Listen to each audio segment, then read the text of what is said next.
Hello, crypto lovers. Hope you're doing well. Little midday quickie check-in here. We got Bitcoin, Ethereum, Ripple to check in on. And we have a little bit of bullish action, and it came a bit out of nowhere. We had a weak bear flag on the 4-hour time frame, and then sudden big bull volume spike. So when that happens, we look for news for a potential catalyst, and not really anything on the news front that could lead to this. We did see news with the SEC coming out saying, pretty much they said, hey, you know how we said Ripple, or you know how we said Ethereum was not a security? Well, that doesn't really mean anything, and that's certainly not a law, so we haven't really made a decision yet.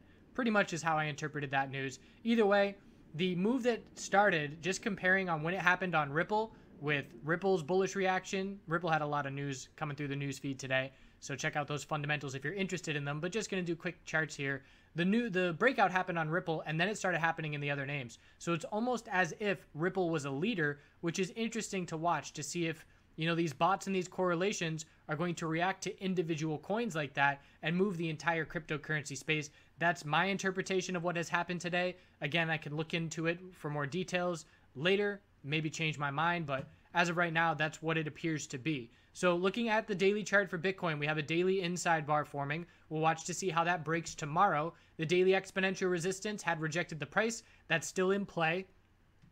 And it's a bit of a odd setup in the sense that we pulled back very significantly, but we didn't lose the daily higher low pattern. We had the low of the dump, the high of the bounce, a little higher low, and then continuation, but we hadn't formed a higher low since 61.77, and we just held it at 62.07. So technically the daily higher lows on this bounce are still intact, but obviously it was way more of a pullback than the bulls would like to see, and that did shift the odds in favor of the bears, the fact that we did see that. So it's not game over for the bulls. That pretty much the reaction today was at a crucial point in time. Their backs are constantly against the wall at this point. Every single key support level is now within about a $500 range, and the bulls are just gasping to stay above the water here and not fall below these supports.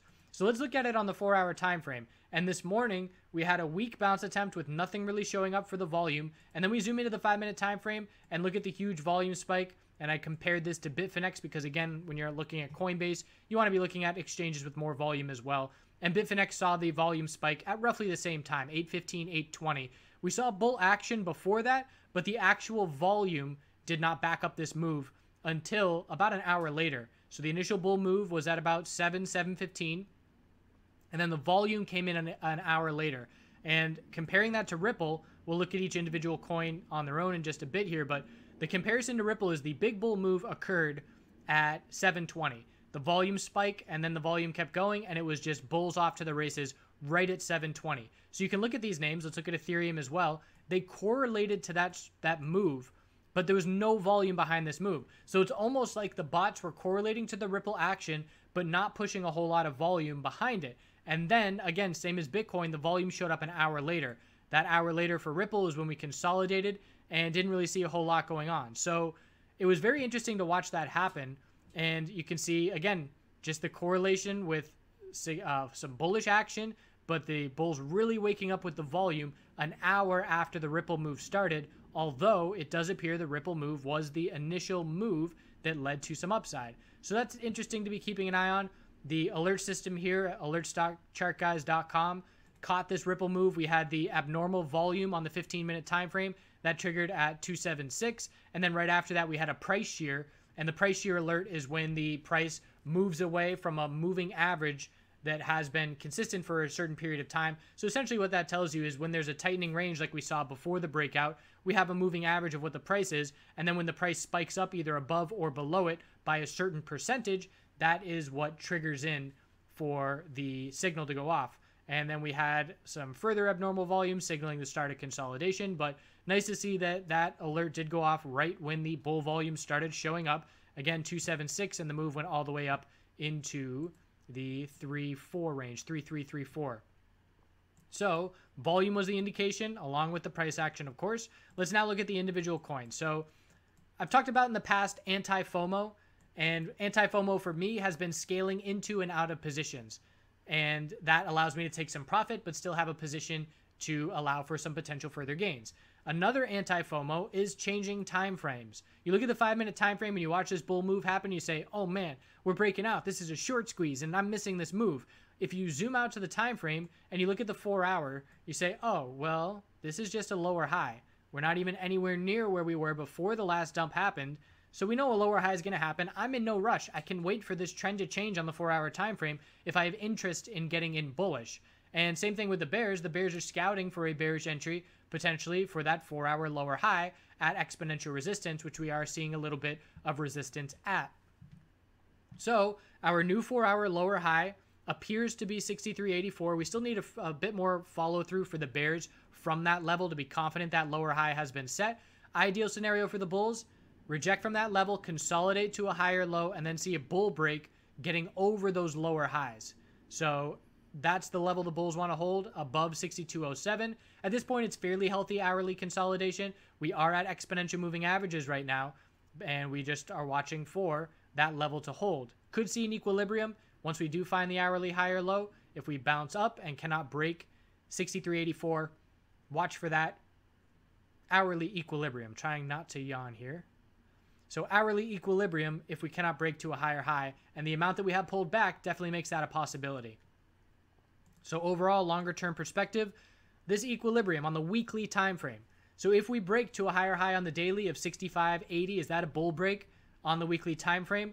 Not from the equilibrium. It will be a bull break of the inside bar, and it will give the bulls a bit of further hope, but it will not be a bull break. The last clear lower high is still 74.02. We are still seeing the same bounce attempt right now to try and set that lower high, and it's just a question of whether or not the bulls can see some continuation and get to the middle of the range, 67.50, which we've been keeping an eye on. And if we see a clear bear break at this point of 62.07, again, it's just a couple support levels now before we drop to clear lower lows on the weekly time frame. So while, yes, if we do break 65.80, it will be bullish, and we will be looking for some follow-through, it will not be a bull break on the weekly time frame. It's all about 7,400 still from that point.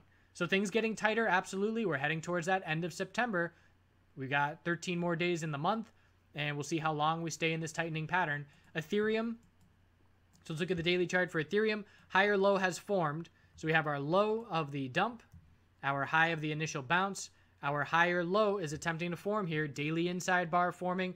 Bulls would love to see a break of 227.55 to change the trend on the daily time frame. The daily chart has been below exponential resistance ever since the start of August, 6 weeks now, and we need to get over those levels for any kind of trend change. So looking for the higher low and then break of the lower highs. That would be ideal scenario for the bulls. Same thing though, the bull action started, but if you zoom out to the 4-hour time frame, it's very clearly likely to set a lower high. So our resistance right now is 214.87. The hourly consolidation is healthy. It hasn't touched the exponential support yet. Bitcoin is already touching that support, so it's consolidated a little bit further. And we're looking for the higher low on the 4-hour time frame due to the size of this bounce and the volume behind this bounce. So again, whenever that volume coming out of nowhere on Bitcoin and Ethereum was notable and was a bit odd. And if you got any other theories, feel free to post in the YouTube comments. For me, like I said, I do believe it is Ripple. So that's where we stand as we head into tonight. 4-hour, looking for a higher low and ideally a trend change for the bulls. If we break the 4-hour trend for the bulls, we're looking to the highs of our bounce from a few days ago. Ethereum is much closer to heading to that level than Bitcoin is. Bitcoin has more work to do. The bears are still pretty comfortable overall. So we can look and say, are the bears covering? Are the shorts covering their positions on this move?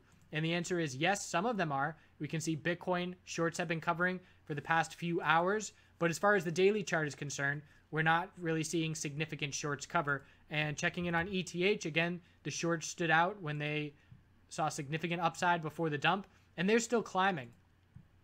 So some profit taking on these shorts, but the daily chart seeing very little closing out of these short positions. So if Ethereum can get a bull break over 227.55, they're going to put a little bit more pressure on those shorts, and we could see some follow through. If we're talking about short squeezes, those moves need to happen on the short-term time frames, and they're very clear when they happen. Number one, because of the speed that they happen, the amount of volume that they see, the amount of drop-off on these short charts where they just absolutely dump, and the RSI levels on the 5, the 15 minute, and the hourly time frame getting really extended to the upside because everybody is buying bullish and the shorts are forced to cover at higher and higher prices. So a short squeeze is very obvious when it does happen, and this was certainly not one in this instance.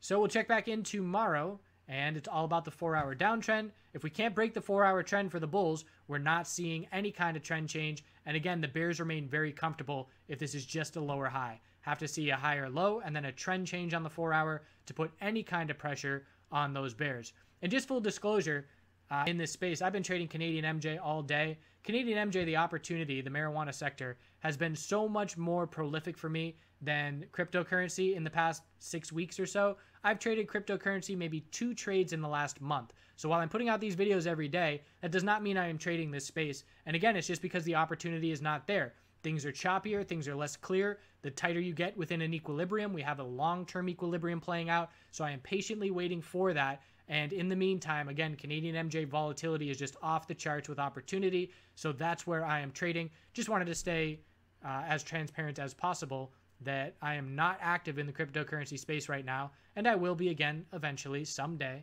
But I'm not going to try and force trades when there's other opportunities out there. But I'll continue to do the videos. And here at the end of the video, we've got some clips. Not even going to try and pronounce the name of these clips, but I put it in there. And this was one of our first stops once we started our adventure. So we'll take it from there. Have a great day. Continue to do good things out there. We're still working on that storefront. We're going to get up a temporary storefront in the very near term future. Just working on some samples right now, sending them out to some of our members, getting some feedback on things and colors and all that stuff. And I will let you all know when they're available. Thanks again. Good. Good.